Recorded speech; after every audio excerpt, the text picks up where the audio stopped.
આમાં વાત એનો નથી, અત્યારે છે ને સમય જ એવો આવી ગયો છે. પૈસાની લેતી દેતી તમે કરો ને એટલે સંબંધ બગડે. મેં તો બંધ જ કરી દીધું, ભાઈ કોઈને ઉછીને દેવાના જ નહીં. મીઠો જવાબ આપી દેવાનો.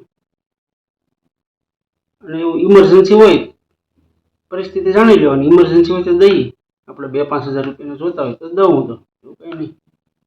પણ એ ગયા પેટે માની લેવાના. આવે તો આવે, નકર કાંઈ નહીં. ધર્માદો કીરો તેમ માની લેવાનું. બાકી અત્યારે છે ને ઉછીના પૈસા દેવાનો લેવાનો વ્યવહાર જ ન કરાય.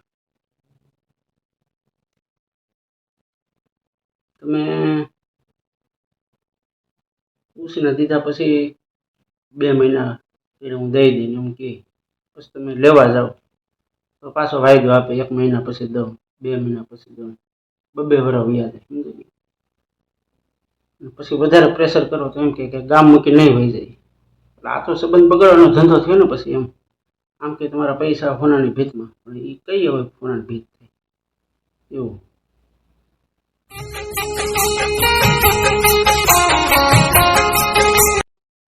હા ભાઈ, પૈસા દઈ દઈ હું ભાઈ. હવે 2 મહિના જાળવી જાવ ને આ દિવાળી સુધી. પણ દિવાળીને ક્યાં પેટમાં દુખે છે? વાત તમારી હાસી, હું 2 મહિનાનું કઈ લઈ ગયો તો રાજા અહીંયા 3 વર્ષ થયા છે. ત્યાં કાંઈ આખો યુગ નથી વયો ગયો.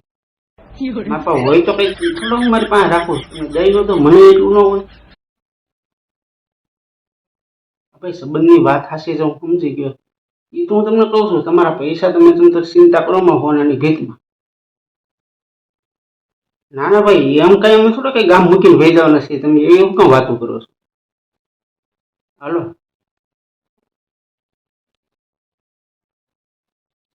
2 વર્ષ થયા પૈસા લીધા છે 20,000. આપણે ક્યાં રાખવાના છે? દઈ દેવાના છે. મેં એમ કીધું ગામ મૂકીને થોડા પૈસા નથી, ફૂલ કાપી નાખ્યું.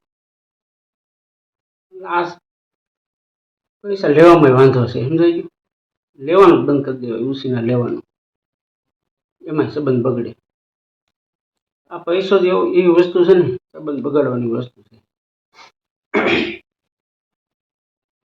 મટાણમાં આવ્યા તો હું મૂળ કામ શું હતું તમારે?